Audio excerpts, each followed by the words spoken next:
puasa sunnah pada hari Senin dan hari Kamis. Apa sumber hukumnya?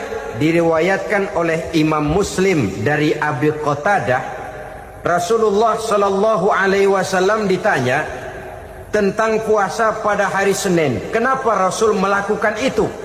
Beliau menjawab, zalika yaumu wulidtu fihi wa yaumu bu'istu au unzila alayya fihi. Hari Senin itu adalah hari di mana aku dilahirkan dan hari di mana aku dibangkitkan. Wahyu pertama turun kepadaku pun pada hari itu. Maka sunnah melaksanakan puasa pada hari itu.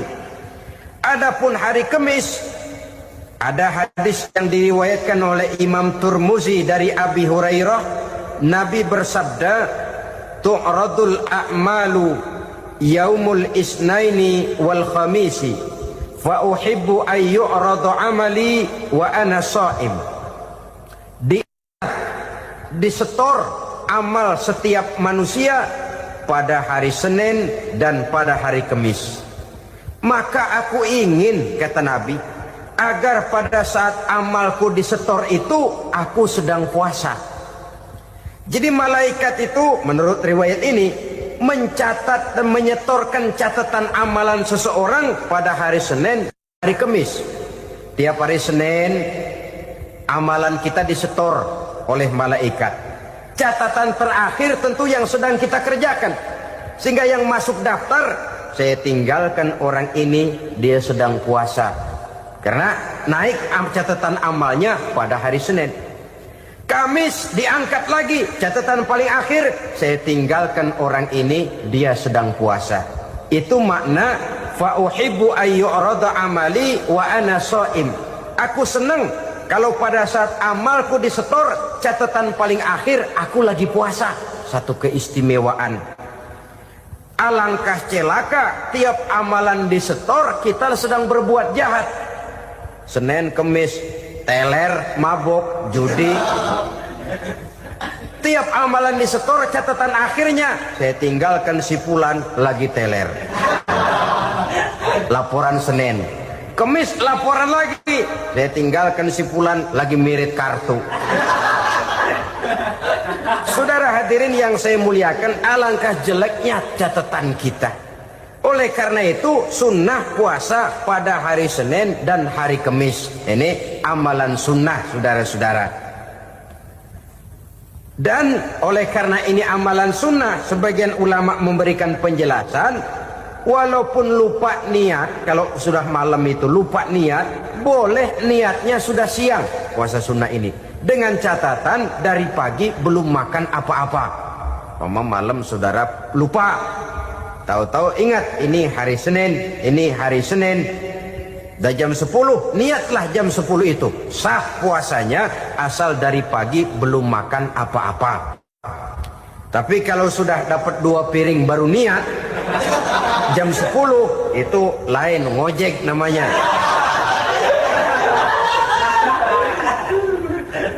Allah Subhanahu wa ta'ala akan memuliakannya dengan 10 macam perkara. Saudara, ini keuntungannya. Yang pertama, orang yang puasa di hari-hari 10 bulan Zulhijjah diberikan al-barakah fi umrihi, diberikan keberkahan pada umurnya. Setiap kita ingin memperoleh umur yang berkah. Umur yang berkah itu yang bagaimana? Apa yang jumlahnya panjang? Mungkin. Tetapi yang jelas umur yang berkah ini adalah umur yang bisa dipertanggungjawabkan di hadapan Allah Subhanahu wa ta'ala. Artinya umur yang diisi penuh dengan kebajikan, umur yang diisi dengan segala macam kegiatan ibadah, dan umur yang dengan demikian sungguh pun kita sudah mati, jasad terkubur dalam tanah, nama kita akan tetap hidup, dikenal orang oleh karena kebajikan yang kita kerjakan. Saya kira akan lebih merupakan azab ketimbang nikmat kalau orang diberikan umur panjang tapi hanya untuk menumpuk-numpuk dosa saja. Kan lebih baik mana? Umur pendek banyak pahala, umur panjang banyak dosa. Lebih baik mana? Saya yakin yang paling baik tentu umur panjang banyak pahala. Paling sial umur pendek dosa melulu. Sudah diberikan umur pendek tidak seberapa, dosa berlipat ganda. Itu kalau orang kampung bilang tekor namanya. Rugi. Umur pendek hanya untuk menumpuk-numpuk dosa. Boleh jadi kalau umat-umat zaman dulu, saudara, mereka diberikan umur panjang. Nabi Adam, kita tahu Nabi Adam itu 2000 tahun umurnya. Nabi Nuh 950 tahun. Umatnya ya rata-rata segitu itu. Nah, kalau mereka misalnya punya umur 800 tahun, lalu 200 tahun mereka melakukan dosa, kan masih punya restan 600 tahun untuk taubat. Karena umurnya diberikan jatah panjang. Kita ini oleh Allah Subhanahu wa taala, umat Nabi Muhammad ini umurnya pendek-pendek. Kalau nyontoh Nabi 63 tahun saja. Kalau diberikan 70 tahun umur kita sekarang, itu sudah dapat jatah lebih 7 tahun. Alhamdulillah bahwa Allah memberikan saat-saat, waktu-waktu, tempat-tempat yang punya nilai istimewa, sehingga umur yang pendek ini bisa bernilai panjang, nilai ibadahnya bisa bernilai pahala seperti umat yang berumur panjang dahulu itu. Karena itu manfaatkan umur dengan baik, dan salah satu keberkahan daripada umur akan datang dengan melaksanakan ibadah puasa sunnah. Ini yang pertama. Yang kedua, az-ziyadatu fi malihi, berikan tambahan hartanya, menjadi orang kaya. Kaya apa? Kaya hati setidak-tidaknya. Karena dengan tekun dan rajin melaksanakan ibadah puasa, yang segera tertanam dalam jiwa seseorang merasakan cukup di dalam kehidupan. Itulah dia orang yang paling kaya, orang yang hidupnya paling cukup. Kalau orang sudah merasa cukup dalam hidupnya, maka itulah dia orang yang kaya. Saudara-saudara kaum muslimin rahimakumullah, puasa sunnah memberikan tambahan harta. Usahanya berkembang, dengan demikian membawa keberkahan, hartanya makin bertambah, akan menunjang ibadahnya kepada Allah, lebih memantapkan dan membawa ketenangan dalam hidupnya. Itu termasuk berkahnya melaksanakan puasa sunnah itu. Yang ketiga, al-hifzu fi iyalihi, diberikan penjagaan, perlindungan terhadap keluarganya. Anaknya sehat, sanak famili dan handai tolannya terjaga dan terpelihara dari segala malapetaka, dari segala mara bahaya. Kesehatannya terjamin dan terpelihara. Itu sudah merupakan modal yang sangat besar di dalam kita mengarungi kehidupan. Sebab rasanya sulit untuk bahagia. Duit kita banyak sekali. Usaha kita selalu mendatangkan untung yang berlipat ganda. Tapi sebentar-sebentar anak kita sakit, yang ampek, yang korengan, yang kena musibah, ndak tak karu-karuan sakit, berobat sampai jutaan rupiah. Itu kan sudah tidak membawa kebahagiaan. Uang masuk yang begitu banyak jumlahnya, habis akhirnya untuk berobat saja. Sebenarnya hitung-hitung ya seri-seri juga. Usaha berhasil, duit banyak, habis untuk berobat. Lah sama juga saudara-saudara. Jadi dengan demikian, biar duit kita banyak, asal keluarga pada sehat saja, udah enak bener itu.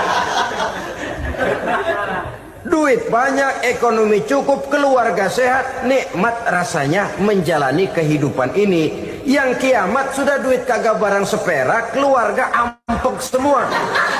Kiamat sudah. Saudara hadirin yang saya hormati, jadi yang ketiga, Allah memberikan pemeliharaan terhadap keluarganya. Satu kali orang dipelihara Allah, tidak satu kekuatan pun yang bisa mencelakakan. Satu kali orang disengsarakan Allah, tidak satu tenaga pun yang mampu menyelamatkannya. Itulah sebabnya perlindungan Allah, pemeliharaan Allah terhadap diri dan keluarga sangat kita perlukan di dalam kehidupan ini. Dengan melaksanakan ibadah puasa, kita mendekatkan diri kepada Allah. Dengan dekat kepada Allah, maka Allah pun dekat kepada kita. Sehingga dalam hadis qudsi dikatakan, ta'arraf ilallahi firraha ya'rifka fi syiddah. Ingatlah kepada Allah di waktu kamu senang, agar Allah ingat kepada kamu di waktu kamu susah. Yang kita laksanakan kadang-kadang sebaliknya. Waktu susah kita ingat Allah, waktu senang kita lupa Allah. Akhirnya nanti pada waktu kita melarat, kebelangsak, susah dan sebagainya, pertolongan tidak akan datang kepada kita. Benar, ta'arraf ilallah firraha ya'rifka fi syiddah. Ingatlah kepada Allah di waktu kamu susah, ingatlah kepada Allah di waktu kamu senang, agar Allah ingat kepadamu di waktu kamu mendapat kesusahan. Umumnya watak manusia memang kalau sudah dapat susah, ingat kepada Allah. Waktu duduk, waktu berbaring, sambil tidur, dalam segala keadaan Allah disebutnya, Allah dimintakan pertolongannya. Tapi dikala dia berada pada posisi di atas angin, merasa senang, bahagia, Allah terlupakan. Saudara-saudara kaum muslimin, itu yang ketiga. Yang keempat, at-takfiru li sayyiatihi. Orang yang melaksanakan puasa sunnah itu diampuni segala dosa dan kesalahan yang telah dilakukannya.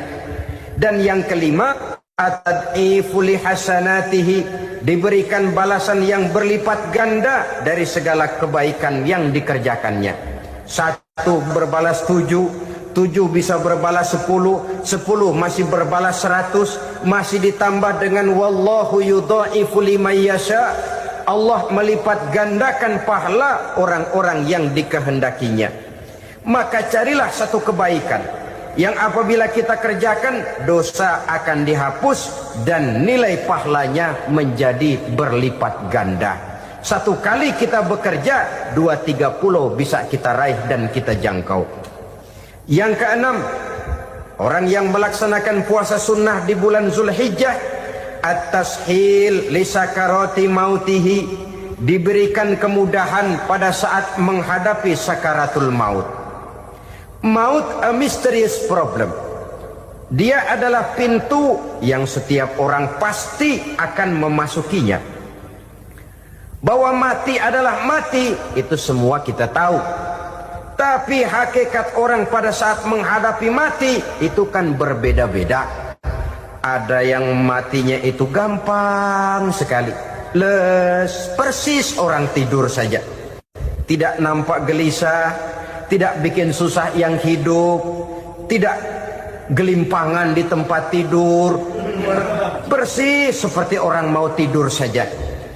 Ada yang sulit sekali menghadapi sakaratul maut, gelimpangan di tempat tidur, bikin bingung orang yang nunggu. Kadang-kadang seperti kerbau digorok lehernya. Saudara-saudara, sulit menghadapi sakaratul maut. Oleh karena itu Rasulullah sallallahu alaihi wasallam sering beliau itu kalau berdoa membaca Allahumma hawin alayya fi sakaratil maut. Ya Allah, mudahkan saya di dalam menghadapi sakaratul maut.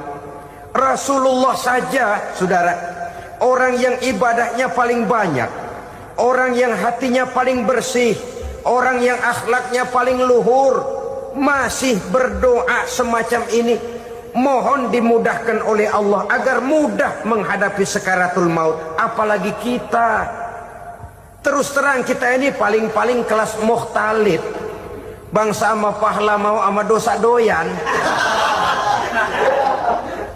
Lebih perlu lagi menghadapi sakaratul maut, sehingga apabila malaikat maut datang menjemput nyawa kita, dimudahkan, jangan dibikin sulit, supaya mudah. Jadilah orang baik-baik.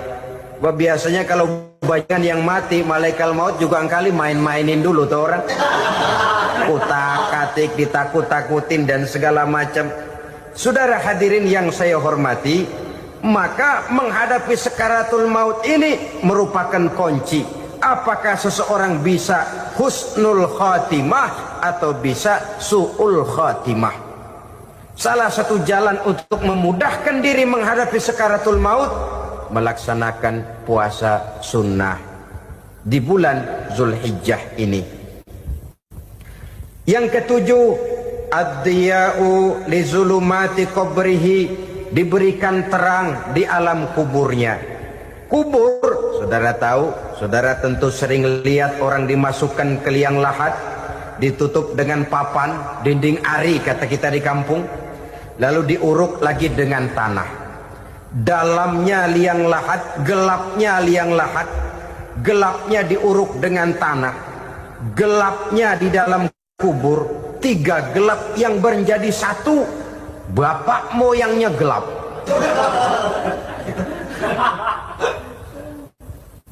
Puasa sunnah ini merupakan terang di alam kubur kita nanti.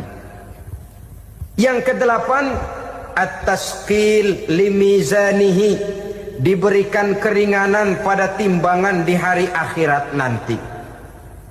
Bahwa setelah dibangkitkan dari kubur, setiap kita akan menghadapi perhitungan, akan ditimbang segala macam kebaikan dan segala macam kejahatan yang pernah kita lakukan di dalam kehidupan. Orang yang melaksanakan ibadah puasa sunnah, at-tasqilu limizanihi, diberikan keringanan timbangan hari akhiratnya nanti. Yang kesembilan, an-najah minal bala, diberikan keselamatan dari segala macam bencana. Dan yang ke-10, as-su'ud ala darajatihi, diberikan ketinggian, naik derajatnya, derajat di dunia, lebih-lebih lagi derajat di akhirat nanti. Ini keutamaan yang diberikan Allah Subhanahu wa ta'ala kepada mereka yang melaksanakan ibadah puasa 10 hari di bulan Zulhijjah menurut penjelasan sebagian dari para ulama kita. Jadi setelah puasa Muharram ada lagi puasa Zulhijjah. Kemudian puasa sunnah yang ketiga, puasa sunnah pada hari Senin dan hari Kamis. Apa sumber hukumnya? Diriwayatkan oleh Imam Muslim dari Abi Qatadah, Rasulullah sallallahu alaihi wasallam ditanya tentang puasa pada hari Senin. Kenapa Rasul melakukan itu? Beliau menjawab, zalika yaumu wulidtu fihi wa yaumu bu'istu au unzila alayya fihi. Hari Senin itu adalah hari di mana aku dilahirkan dan hari di mana aku dibangkitkan. Wahyu pertama turun kepadaku pun pada hari itu. Maka sunnah melaksanakan puasa pada hari itu. Adapun hari Kamis, ada hadis yang diriwayatkan oleh Imam Turmuzi dari Abi Hurairah, Nabi bersabda, tu'radul a'malu yaumul isnaini wal khamisi fa uhibbu an yu'rada amali wa ana sha'im. Disetor amal setiap manusia pada hari Senin dan pada hari Kamis. Maka aku ingin, kata Nabi, agar pada saat amalku disetor itu aku sedang puasa. Jadi malaikat itu menurut riwayat ini mencatat dan menyetorkan catatan amalan seseorang pada hari Senin, hari Kamis. Tiap hari Senin amalan kita disetor oleh malaikat. Catatan terakhir tentu yang sedang kita kerjakan, sehingga yang masuk daftar, saya tinggalkan orang ini, dia sedang puasa, karena naik catatan amalnya pada hari Senin. Kamis diangkat lagi, catatan paling akhir, saya tinggalkan orang ini, dia sedang puasa. Itu makna fa uhibbu ayyurada amali wa ana shaim. Aku senang kalau pada saat amalku disetor, catatan paling akhir aku lagi puasa. Satu keistimewaan. Alangkah celaka tiap amalan disetor kita sedang berbuat jahat. Senin, Kamis, teler, mabok, judi, Tiap amalan disetor, catatan akhirnya saya tinggalkan si fulan lagi teler. Laporan Senin. Kemis laporan lagi, saya tinggalkan si fulan lagi mirit kartu. Saudara hadirin yang saya muliakan, alangkah jeleknya catatan kita. Oleh karena itu sunnah puasa pada hari Senin dan hari Kemis. Ini amalan sunnah, saudara-saudara. Dan oleh karena ini amalan sunnah, sebagian ulama memberikan penjelasan, walaupun lupa niat, kalau sudah malam itu lupa niat, boleh niatnya sudah siang puasa sunnah ini, dengan catatan dari pagi belum makan apa-apa. Malam saudara lupa, tahu-tahu ingat ini hari Senin, dah jam 10, niatlah jam 10 itu, sah puasanya asal dari pagi belum makan apa-apa. Tapi kalau sudah dapat 2 piring baru niat, jam 10 itu lain, ngojek namanya.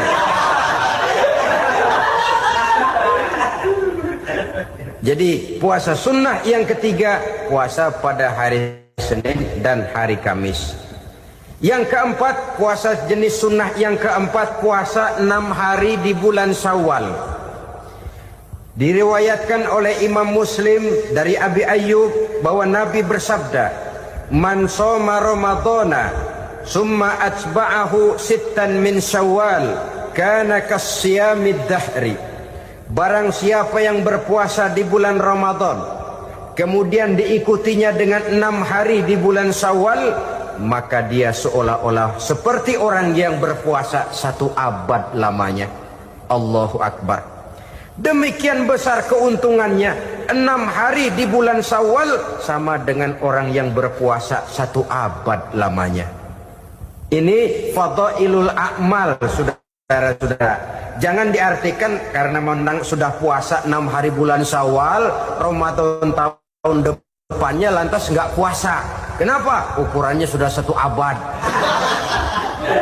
Bukan itu pengertiannya. Ini mendorong orang memberikan ganjaran pahala yang sedemikian besar. 6 hari setelah Ramadan, artinya di bulan Syawal. Tidak pada hari pertama Syawal karena haram hukumnya berpuasa pada hari fitri itu. 6 hari di bulan Syawal. Tinggal lihat yang mampunya saja. Boleh berurutan, boleh tidak berselang-seling, boleh, asal saja jumlahnya 6 hari selama masih bulan Syawal itu. Hari ini 3 hari lagi, 4 hari lagi, diselang-seling atau berurutan, itu juga lebih baik. Puasa sunnah 6 hari daripada bulan Syawal. Kemudian yang kelima, puasa sunnah 3 hari pada setiap bulan. 3 hari pada setiap bulan. Diriwayatkan oleh Imam Bukhari dan Muslim dari Abi Hurairah. Abi Hurairah bercerita, "Ausani khalili sallallahu alaihi wasallam bisalasin." Kekasih saya Rasulullah berwasiat kepada saya, memesankan benar-benar kepada saya untuk melaksanakan 3 amalan yang terpuji. Pertama, siyamu salasati ayyamin min kulli syahrin. Puasa 3 hari dalam setiap bulan. Ini wasiat yang pertama. 3 hari pada setiap bulan. Tidak peduli bulan apa saja. Dalam artian ya bulan menurut perhitungan Islam ya. Muharram, Safar, Rabiul Awal, Rabiul Tsani, Jumadal Ula, Jumadil Akhir, Rajab, Sya'ban, Ramadan, Syawal, Zulqa'dah, Zulhijjah dan selanjutnya. 3 hari pada setiap bulan. Tanggalnya tanggal berapa saja. Lebih utama pada yang disebut Yaumul Bid, yaitu hari-hari di mana bulan menunjukkan purnama. Tanggal 13, tanggal 14 dan tanggal 15 pada setiap bulannya itu disunahkan melaksanakan puasa. Itu wasiat pertama, puasa 3 hari pada setiap bulan. Wasiat yang kedua, waraqatai duha, melaksanakan sholat duha sekurang-kurangnya 2 rakaat Itu wasiat yang dipesankan benar kepada saya, kata Abi Hurairah. Pertama, puasa 3 hari pada setiap bulan. Yang kedua, usahakan jangan meninggalkan 2 rakaat minimal daripada sembahyang duha. Kita tahu sembahyang duha itu sembahyang sunnah di waktu pagi seketika matahari naik sepenggalahan. Sekurang-kurangnya 2 rakaat, sebanyak-banyaknya 8 rakaat. Di antara fadilah atau keutamaan daripada sholat duha ini yaitu menyangkut masalah rezeki dan usaha. Kemudian wasiat yang ketiga, wa an utira qabla an anama. Beliau sangat berwasiat kepada saya untuk sholat witir sebelum tidur. Artinya sholat malam sebagai amalan sunnah di dalam kehidupan kita. Jadi saudara-saudara, dalam hidup ini kita akan selalu berbentur dengan keperluan. Kalau pada satu saat kita sudah sampai kepada tahap berpikir ini keperluan saya, tentu hal-hal semacam ini akan kita kerjakan. Kita belum tergerak melaksanakan ini semua oleh karena barangkali kita merasa belum memerlukannya. Karena itu marilah kita berusaha di samping melaksanakan puasa yang wajib juga melaksanakan puasa yang sunnah di dalam kehidupan kita. Ini jenis puasa-puasa yang sunnah. Kemudian yang kedua, ada macam puasa yang disebut puasa nazar. Hukum pelaksanaannya wajib apabila nazarnya sudah terwujud. Puasa nazar, puasa yang dikaitkan dengan suatu persoalan. Umpamanya, kalau saya lulus ujian, saya akan puasa 1 minggu lamanya. Begitu ujiannya ternyata lulus, dia wajib bayar nazarnya. Puasa 7 hari, tidak lagi sunnah tapi wajib karena dia nazarkan. Asal saja tidak sah nazar kepada yang makruh apalagi kepada yang haram. Umpamanya nazar kalau tembus 6 nomor mau puasa 3 hari. Itu nazar semacam itu bukan saja tidak sah tapi haram hukumnya.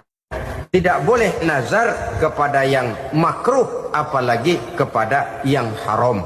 Jadi apabila maksud yang sudah kita niatkan tercapai, wajiblah nazar itu dibayar, yaitu kalau nazarnya sunnah melaksanakan ibadah puasa.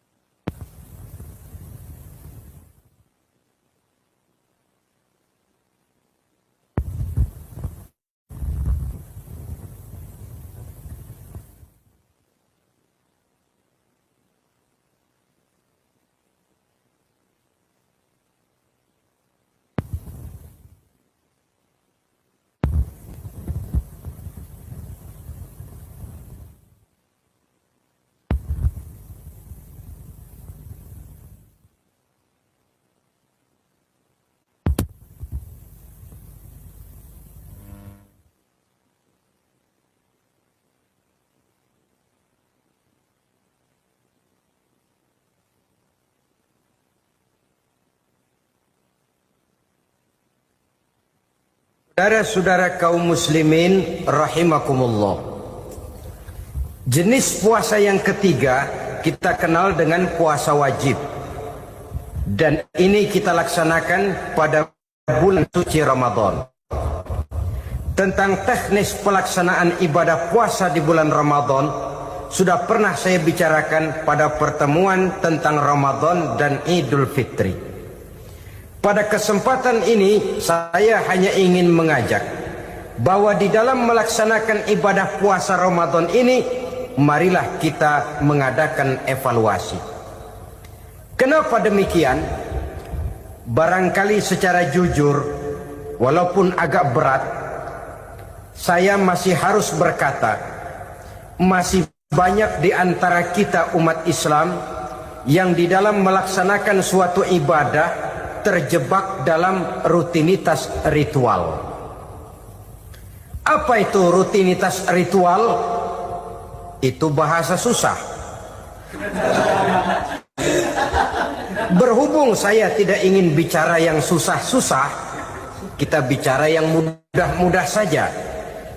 Maksud saya, banyak di antara kita umat Islam yang di dalam melaksanakan suatu ibadah itu hanya dengan prinsip asal sekadar gugur kewajiban saja.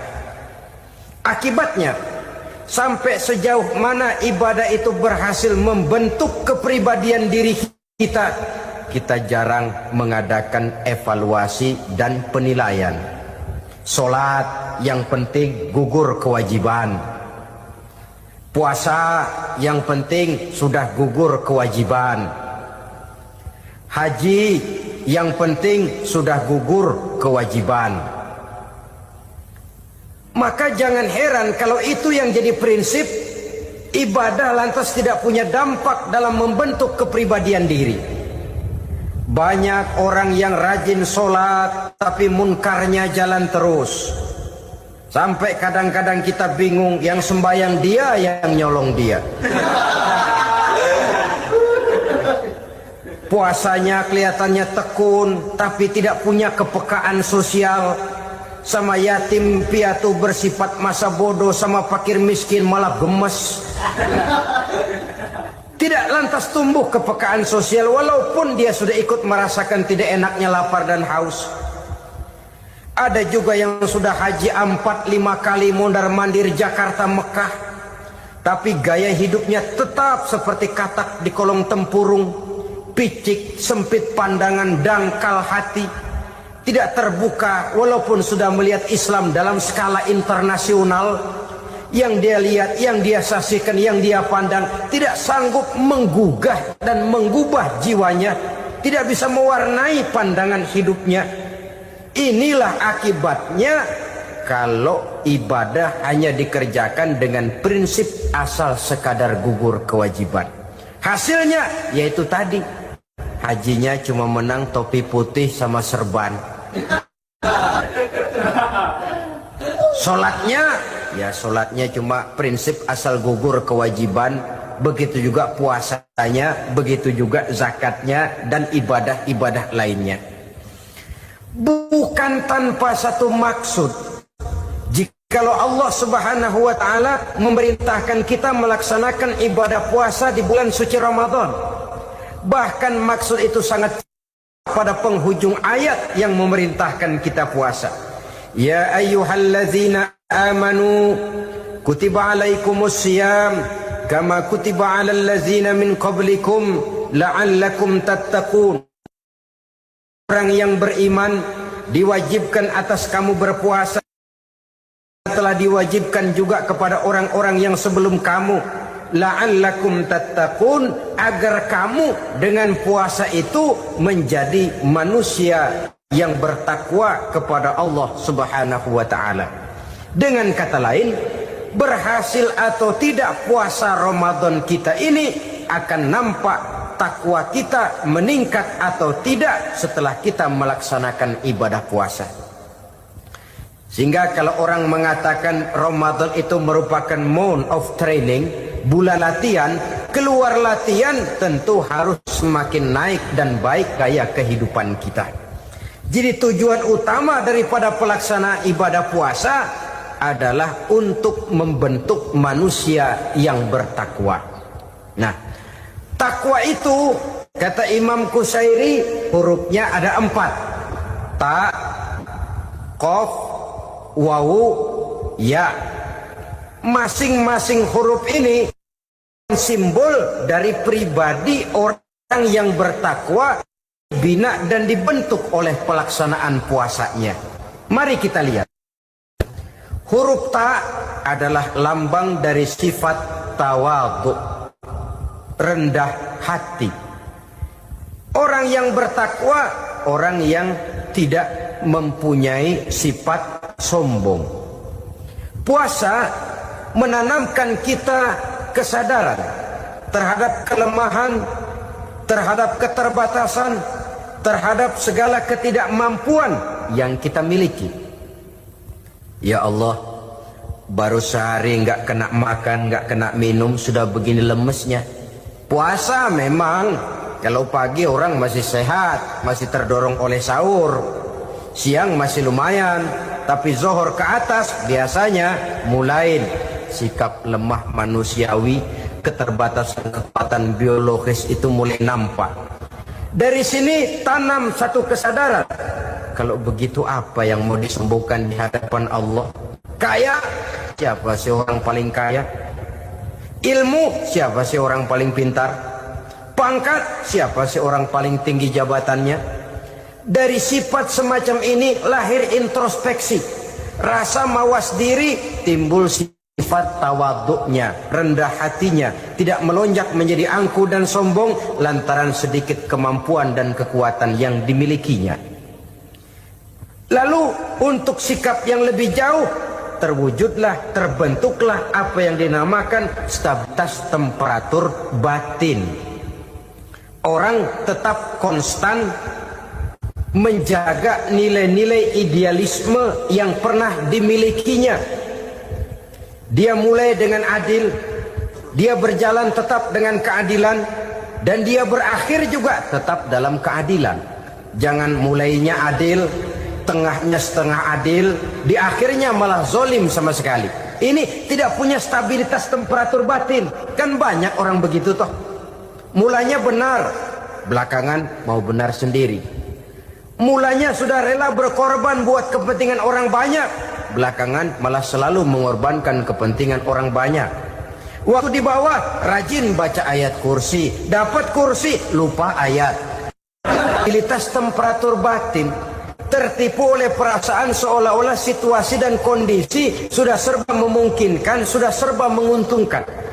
Orang yang dibentuk pribadinya oleh pelaksanaan ibadah puasa, dia sadar apapun keberhasilannya, apapun kedudukannya, apapun nilai kekayaannya, itu cuma sebagian kecil sekali dari apa yang ada pada zat Allah Subhanahu wa ta'ala. Hati tidak takabur, sesuai dengan namanya takabur dari kalimat takabbaro ya takabbaru, membesar-besarkan diri. Orang yang suka membesar-besarkan diri, orang yang tidak yakin bahwa dirinya orang besar, lalu dibesar-besarkan dirinya. Sebenarnya itu sudah satu sikap di mana dia tidak percaya kepada diri sendiri.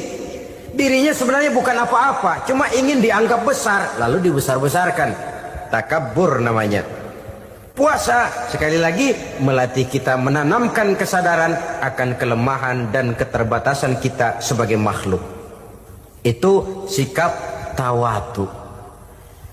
Fir'aun, sudah tahu Fir'aun, lama-lama dia jadi raja, lupa diri dan lupa daratan, melonjak menjadi angku dan sombong sampai kepada puncak kekurang ajarannya, memproklamirkan dirinya menjadi Tuhan. Hitler juga begitu. Pendeknya orang manakala tidak ada kesadaran tentang dari mana segalanya berasal dan kemana segalanya akan kembali, dia mudah out of control. Kalau sudah out of control, maka dia akan melakukan perbuatan yang melampaui batas. Itu yang pertama. Jadi orang takwa, orang yang rendah hati, salah satu tujuan daripada pelaksanaan ibadah puasa menanamkan sikap rendah hati. Dari sikap rendah hati ini yang timbul lalu apa? Kepekaan sosial. Kalau saya puasa, saya sudah merasakan bagaimana tidak enaknya lapar. Saya sudah merasakan bagaimana tidak enaknya haus. Tapi bagaimanapun, saya lapar cuma sebentar, saya haus cuma sebentar. Selesai maghrib, lapar saya hilang, haus saya hilang. Bagaimana yatim piatu, orang-orang tua jompo yang perlu santunan, orang-orang miskin yang terkapar di kolong-kolong jembatan, yang tiap hari merasakan perasaan seperti ini tanpa tahu kapan hidup dan nasibnya akan berubah, tidur beratapkan langit berselimut koran. Kalau demikian saya ini beruntung, kalau demikian apa yang bisa saya lakukan untuk mereka? Kepekaan sosial ini lalu timbul dalam apa yang orang sekarang namakan solidaritas kesetiakawanan sosial. Hidup tidak hanya untuk kepentingan diri dan perutnya sendiri saja, tapi mau menolong, mau membantu orang yang memang memerlukan bantuan dan pertolongan itu sendiri. Jangan setelah tahu lapar tidak enak, haus tidak enak, tapi kita tidak mau tenggang rasa, tidak mau timbang rasa. Begini loh tidak enaknya lapar, begini loh tidak enaknya haus. Ini terjadi pada diri saya. Saya masih mampu, masih berbuka puasa. Bagaimana yang tiap hari merasakan seperti ini? Tidak Ramadan, tidak Syawal, tidak Zulqa'dah, tidak Zulhijjah, selalu kelaparan dan kehausan. Dari sana timbul kepekaan sosial. Lalu lahirlah sikap pemurah, dermawan, mau menoleh ke kiri dan ke kanan. Bahkan Al-Quran itu sampai mengancam betul. Ara'aita allazi yukadzibu bid-din fadzalika allazi yad'u al-yatim wa la mendustakan agama. Islam mendustakan Islam. Salat dia tapi mendustakan salat. Puasa dia tapi mendustakan puasa. Siapa mereka itu? Fadzalika allazi yad'u al-yatim. Merekalah orang-orang yang meninggalkan anak-anak yatim. Wa la yahuddu ala ta'amil miskin, dan tidak pernah memberi pertolongan, tidak memerintahkan memberi makan kepada fakir miskin, walaupun dia berada pada posisi dan kondisi yang memang dia mampu. Nah, kalau dia tidak mampu itu lain soal. Dia mampu, dia tahu, dan dia diam saja. Itu termasuk yukadzibu biddin. Orang-orang yang mendustakan agama. Berlindung kita kepada Allah, jangan sampai termasuk ke dalam kelompok itu. Yang kedua saudara, huruf takwa itu qaf. Qaf adalah lambang dari sifat qanaah. Qanaah artinya merasa cukup. Puasa melatih kita untuk bersikap cukup dalam hidup. Kalau kita perturutkan menjelang saat berbuka, menunggu waktu berbuka, istilah orang di Jawa Barat ngabuburit katanya. Kita menunggu saat berbuka, segalanya saja ingin kita beli, segalanya saja ingin kita minum, semuanya saja ingin kita makan. Sebab nafsu sudah begitu berupa. Perut sudah sedemikian lapar, kerongkong sudah sedemikian haus. Rasanya semuanya saja ingin kita telan. Tapi tahukah kita bahwa setelah maghrib berbunyi, berapa banyak yang kita makan, berapa banyak yang kita minum? Sesuaikah dengan keinginan kita tadi siang? Tadi siang semuanya ingin kita makan, tadi siang semuanya ingin kita minum. Setelah berbuka, berapa banyak yang kita makan, berapa banyak yang kita minum? Itulah kehidupan. Segalanya ingin kita kuasai, segalanya ingin kita punyai, tapi berapa sih yang benar-benar kita perlukan? Maka orang kaya adalah orang yang hidupnya cukup. Orang miskin hakikat yang selalu merasa kurang. Bagaimanapun besar rumah, banyak uang kita, berpuluh kendaraan kita, kalau hidup selalu merasa kurang, itu artinya kita masih miskin. Maka jikalau ingin menjadi orang kaya, kuncinya hakikatnya cuma satu, hati kita merasa cukup dengan yang diberikan Allah, bersyukur atas segala nikmatnya, dan dengan syukur itu, nikmat itu akan ditambah oleh Allah Subhanahu wa ta'ala. Puasa menimbulkan sifat qanaah, dan qanaah adalah watak daripada orang-orang yang bertakwa kepada Allah Subhanahu wa ta'ala. Persis seperti orang minum air laut. Makin diminum makin haus, makin diminum makin kering tenggorokan. Begitulah orang berhadapan dengan materi. Tadinya dia akan senang kalau dia merasa punya tanah ratusan hektar. Sudah ratusan hektar tidak cukup, ngelamun lagi, alangkah nikmatnya kalau bisa beli gunung. Gunung dibeli. Sudah punya gunung, lihat laut. Aduh, kalau laut juga bisa dibeli, beli lagi laut. Sudah punya laut, lihat ke atas langit, ada yang jual apa enggak ya?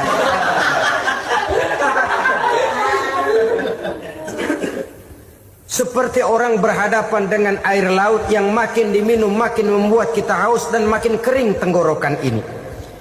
Maka itu harus dihentikan. Sikap untuk menghentikan itu tidak lain adalah dengan sifat qanaah itu tadi. Merasa cukup dengan apa yang diberikan Allah, mensyukuri nikmatnya. Itu yang kedua. Yang ketiga, pada kalimat takwa ada huruf wawu. Wawu adalah simbol dari sifat wara dengan ain. Wara, orang yang terpelihara dirinya baik dari yang subuhat, lebih-lebih dari yang haram. Subuhat, saudara tahu, barang yang remeng-remeng. Tapi sungguh pun remeng-remeng, kira-kira persentasenya 70-30. 70% haram, 30% kemungkinan halalnya. Maka yang subuhat lebih baik dijauhi daripada diambil. Orang yang punya kepribadian wara, dirinya terpelihara, jangankan dari yang haram, dari yang subuhat saja dia sanggup menjaga dan memelihara dirinya. Oleh karena itu saya heran kalau orang di bulan Ramadan dia sanggup menjaga diri di waktu siang dari jenis makanan yang halal, dari jenis minuman yang haram. Ada tahu nganggur di meja siang, enggak dia makan. Ada air teh nganggur di meja siang, enggak dia makan. Padahal itu jenis makanan dan minuman yang halal. Tapi ketika datang maghrib, dia berbuka dengan makanan yang dibeli dari uang yang dihasilkan dengan cara yang haram. Bukankah itu sesuatu yang terbalik? Bukankah dengan demikian sudah tidak lagi menimbulkan sikap yang bisa memelihara dan menjaga kepribadian diri? Orang yang membiasakan diri terpelihara dari yang subuhat apalagi yang haram, maka baik yang dipakainya, yang diminumnya, yang dimakannya terdirilah dari barang-barang yang baik yang dihalalkan oleh agama. Wara. Kemudian yang keempat, pada huruf kalimat takwa ada huruf yakin. Huruf ya simbol dari sifat yakin. Orang yang puasa dibentuk kepribadiannya mempunyai satu keyakinan yang tangguh, dan keyakinan adalah ciri daripada orang yang takwa. Kita lihat yang dipanggil melaksanakan ibadah puasa ini kan iman. Karena memang sulit untuk melaksanakan puasa kalau tidak iman yang jadi dasar. Setidaknya seperti sudah pernah saya sampaikan, ibadah puasa ini memang sulit terkena penyakit show. Kalau kita sholat barangkali terangsang karena kelihatan orang lain. Kalau kita pergi haji mungkin jadi sugesti karena orang banyak tahu. Kalau kita bayar kita jadi terangsang karena banyak orang lihat. Tapi kalau sudah puasa, puasa itu kan yang tahu cuma kita dan Allah saja. Ya kita sholat, orang lain lihat, kita jadi rada semangat. Kita pergi haji, orang lain banyak ngantar, kita semangat. Kita bayar zakat, orang lain banyak saksikan, kita bersemangat. Tapi kita puasa, siapa yang mau nyaksiin kita puasa? Siapa yang mau memuji kita puasa? Siapa yang mau menyanjung kita puasa? Itu cuma urusan kita dan Allah. Oleh karenanya dasar daripada pelaksanaan ibadah yang harus mencedik tenggorokan segalanya jadi nikmatan. Tidak ada kerja yang lebih indah selain kerja yang didasarkan kepada satu keyakinan bahwa yang kita kerjakan itu adalah sesuatu yang benar. Dalam hal ini sesuatu yang diperintahkan oleh Allah Subhanahu wa taala kepada kita. Saudara-saudara kaum muslimin rahimakumullah. Demikianlah titik evaluasi kita. Jangan berpuasa hanya dengan prinsip asal sekadar menggugurkan kewajiban saja, yang akan berakibat Ramadan tahun ini berakhir begitu, Ramadan terjebak menjalani rutinitas ritualnya saja.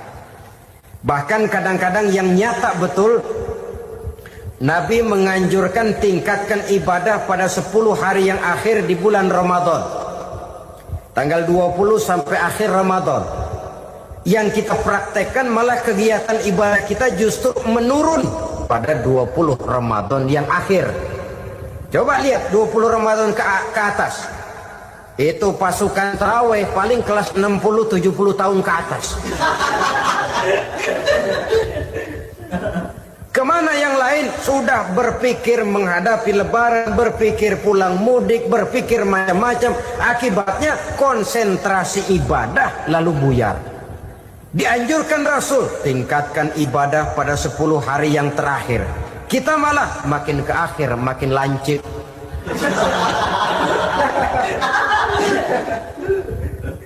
Saudara-saudara kaum muslimin rahimakumullah. Kita terjebak oleh sesuatu yang sementara, oleh sesuatu yang bersifat kulit, lalu meninggalkan isinya. Padahal jikalau kita tidak mengisi Ramadan dengan kegiatan ibadah, berarti kita tidak keluar dari Ramadan dengan jiwa yang baru, yang sudah ditempa oleh pengalaman ibadah di bulan Ramadan. Artinya kita tidak kembali kepada fitrah, kesucian seperti saat kita dilahirkan. Lalu kalau kita tidak kembali kepada fitrah, apa yang mau kita rayakan pada Idul Fitri itu? Di mana letak kegembiraan kita? Di mana letak kebahagiaan hati? Kembalikah kita kepada fitrah? Tidak. Benarkah puasa yang kita kerjakan? Kelihatannya juga tidak. Adakah dampak dari pelaksanaan ibadah dalam pribadi kita? Tidak. Kadang-kadang Ramadan selesai malah teriak merdeka.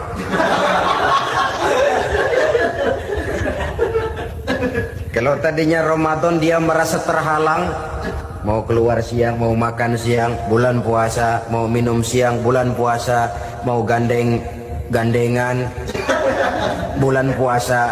Ramadan selesai, kibarin bendera, teriak merdeka. Lalu kembali merajalela. Saudara-saudara, dampaknya tidak akan kelihatan. Padahal puasa yang baik, la'allakum tattaqun, membentuk manusia yang bertakwa kepada Allah Azza wa Jalla. Nah, sekarang apa kemudahan dan keistimewaan yang akan diberikan Allah kepada mereka yang sampai kepada tingkat takwa ini?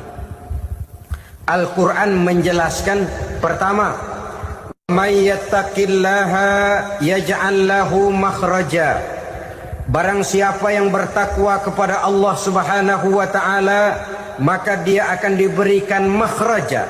Makhraja itu jalan keluar dari segala macam kesulitan. Jalan keluarnya ada saja. Menurut ukuran kemampuan dia tidak mungkin, mustahil, tidak bisa, mana mungkin. Tapi pada waktunya ada saja jalan keluarnya. Termasuk jenis yang yaj'al lahu makhraja. Orang yang bertakwa kepada Allah selalu diberikan jalan keluar dari segala kesulitan yang dihadapinya. Siapa sih orangnya yang tidak pernah sulit dalam hidup? Siapa orang yang tidak pernah mengalami kesulitan? Tapi kadang orang menilai, itu kelihatannya hidupnya enak aja ya, kayaknya gak pernah mengalami kesulitan.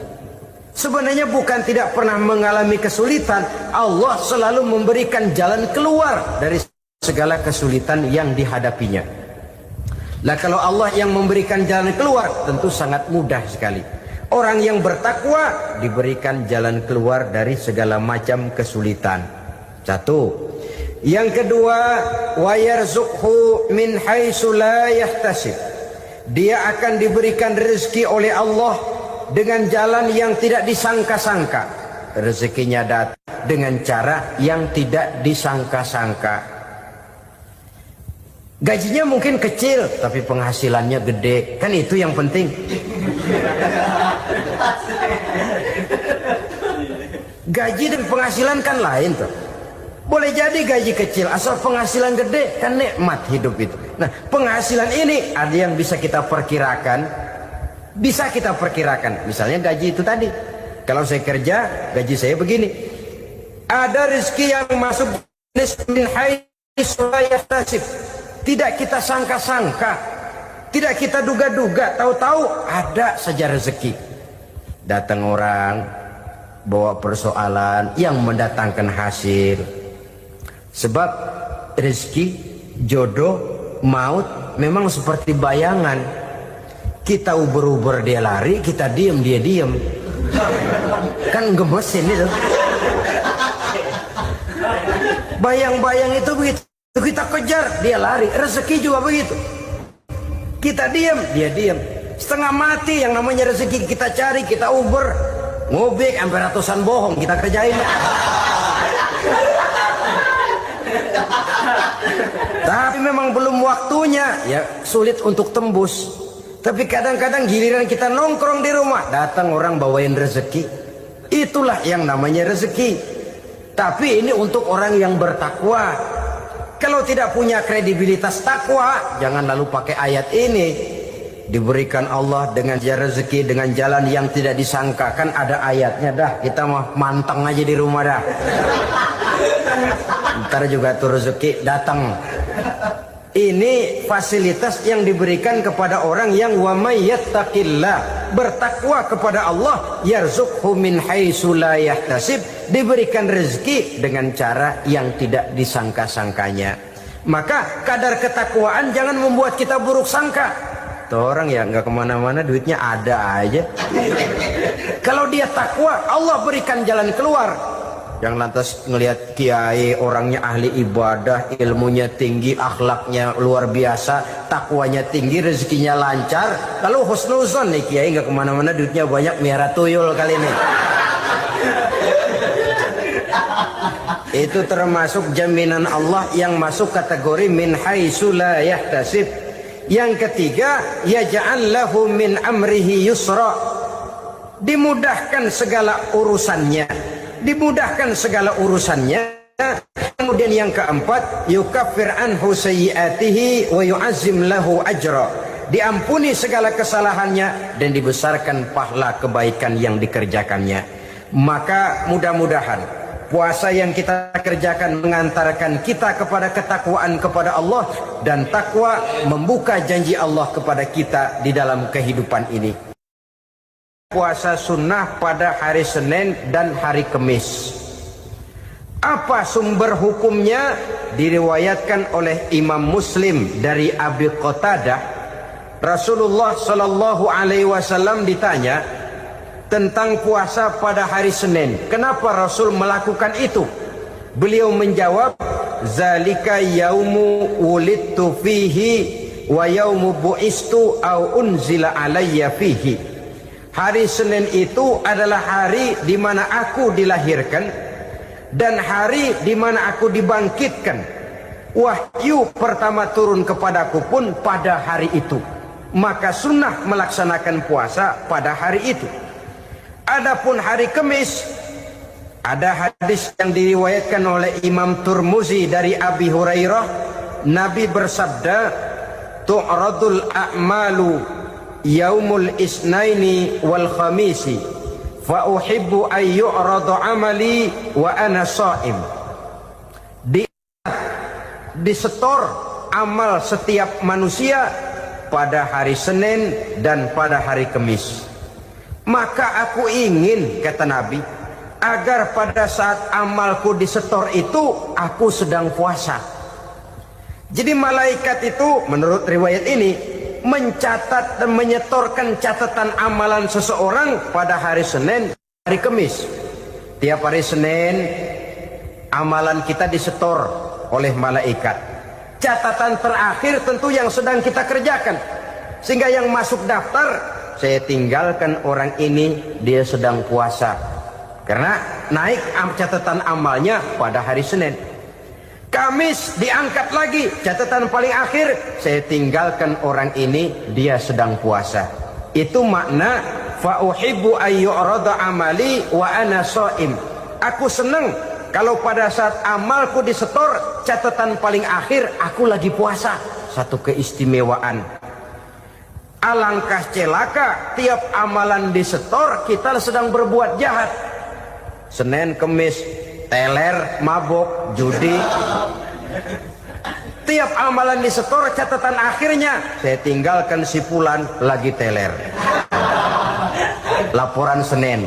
Kamis laporan lagi, saya tinggalkan si fulan lagi mirip kartu. Saudara hadirin yang saya muliakan, alangkah jeleknya catatan kita.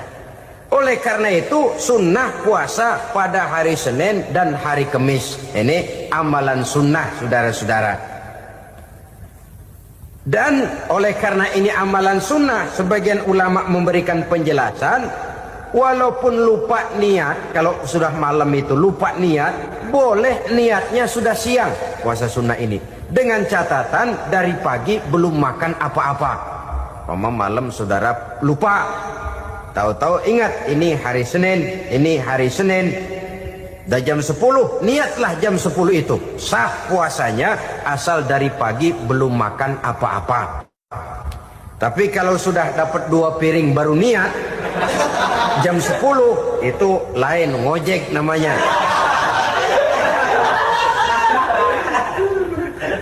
Allah subhanahu wa ta'ala akan memuliakannya dengan 10 macam perkara. Saudara, ini keuntungannya.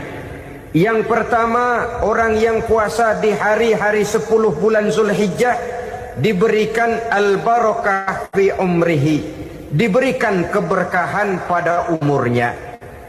Setiap kita ingin memperoleh umur yang berkah. Umur yang berkah itu yang bagaimana? Apa yang jumlahnya panjang? Mungkin. Tetapi yang jelas umur yang berkah ini adalah umur yang bisa dipertanggungjawabkan di hadapan Allah subhanahu wa ta'ala. Artinya umur yang diisi penuh dengan kebajikan, umur yang diisi dengan segala macam kegiatan ibadah, dan umur yang dengan demikian sungguh pun kita sudah mati, jasad terkubur dalam tanah, nama kita akan tetap hidup, dikenal orang oleh karena kebajikan yang kita kerjakan. Saya kira akan lebih merupakan azab ketimbang nikmat kalau orang diberikan umur panjang tapi hanya untuk menumpuk-numpuk dosa saja. Kan lebih baik mana? Umur pendek banyak pahala, umur panjang banyak dosa. Lebih baik mana? Saya yakin yang paling baik tentu umur panjang banyak pahala. Paling sial umur pendek dosa melulu. Sudah diberikan umur pendek, tidak seberapa, dosa berlipat ganda. Itu kalau orang kampung bilang tekor namanya. Rugi. Umur pendek hanya untuk menumpuk-numpuk dosa. Boleh jadi kalau umat-umat zaman dulu, saudara, mereka diberikan umur panjang. Nabi Adam, kita tahu Nabi Adam itu 2000 tahun umurnya. Nabi Nuh 950 tahun. Umatnya ya rata-rata segitu itu. Nah, kalau mereka misalnya punya umur 800 tahun, lalu 200 tahun mereka melakukan dosa, kan masih punya restan 600 tahun untuk taubat. Karena umurnya diberikan jatah panjang. Kita ini oleh Allah subhanahu wa ta'ala, umat Nabi Muhammad ini umurnya pendek-pendek. Kalau nyontoh Nabi 63 tahun saja. Kalau diberikan 70 tahun umur kita sekarang, itu sudah dapat jatah lebih 7 tahun. Alhamdulillah bahwa Allah memberikan saat-saat, waktu-waktu, tempat-tempat yang punya nilai istimewa, sehingga umur yang pendek ini bisa bernilai panjang. Nilai ibadahnya bisa bernilai pahala seperti umat yang berumur panjang dahulu itu. Karena itu manfaatkan umur dengan baik, dan salah satu keberkahan daripada umur akan datang dengan melaksanakan ibadah puasa sunnah. Ini yang pertama. Yang kedua, az-ziyarah